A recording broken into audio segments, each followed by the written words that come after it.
This was from public comments of yesterday's state election board meeting in Georgia, which, by the way, Trump actually had some representation there because of all of you and us here at LFA TV. Roll it. Thank you, sir. Most people in here are very familiar with the Ligon report that came out in December just following the election of 2020, especially my friend Sam back there. What he said in that was there is ample evidence that this cannot be certified.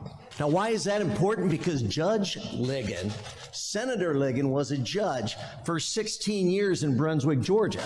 If anybody knows what evidence looks like, it's Judge Ligon. So shortly after that, on December 22nd, Secretary Raffensperger had a press release that said, "I'm bringing together all of government to go after 250 credible cases of fraud in the state of Georgia." 250 credible cases.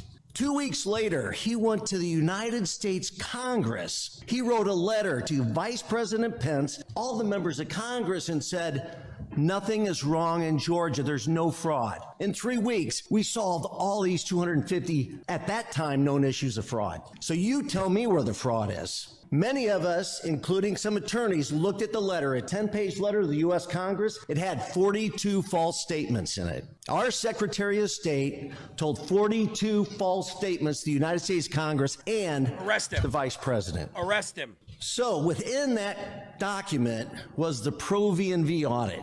He told us, the citizens, he told the SEB, he's told many courts that this Pro V&V audit took place. I worked with Governor Kemp. I worked with Evan Myers, one of his attorneys. I worked with the Inspector General, Scott McAfee, and they tried to convince me that the Secretary of State and Pro V&V told them that this audit took place. Well, I asked them, how many counties told you the audit took place? 0.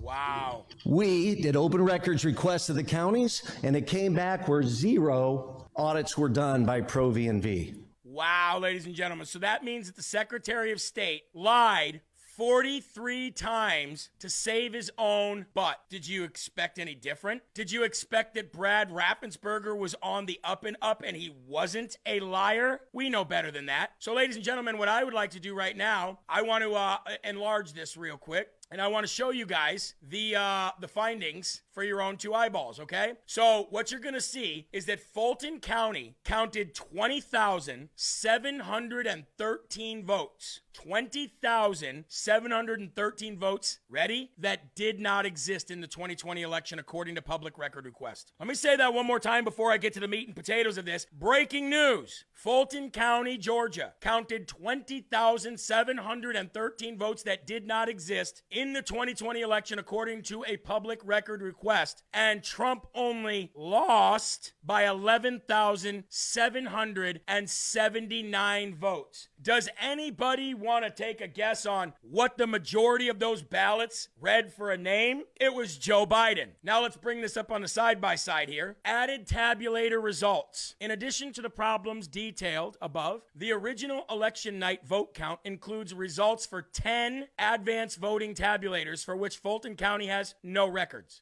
That is, the tabulators do not exist. There are no poll open tapes, no daily status tapes, and no poll closing tapes. They are ghost machines. We submitted open records requests to Fulton County specifically seeking the 10 tabulator tapes, but Fulton County responded by saying they had no such records. To follow up, we sent 2 emails to the Fulton County Records Department and the Fulton County Custodians of Records, Steve Rosenberg, seeking clarification to determine if the records were missing or if they exist. The Records Department replied, the records do not exist. And ladies and gentlemen, those 10 tabulator tapes total 20,713 votes, all of which were included in election night results. So what do you think about that, Brad Raffensperger? What do you think about that, Brian Kemp? What do you think about that, Fannie Willis? What do you think about that, Georgia Democrats? What do you think about that, Jack Smith? What do you think about that, Merrick Garden Gnome Garland? Got him, and we knew it. Donald Trump won Georgia. Donald Trump won the 2020 election. The left stole it. They used machines. They used measures like blocking people out of watching the polling stations, putting up all the stuff in the windows, shutting down voting until they brought in trucks and trucks and trucks and trucks of ballots. This is the proof that I gave the Trump team a week ago to Bernie Kerik so that they could have representation there. And ladies and gentlemen, the truth shall always set you free.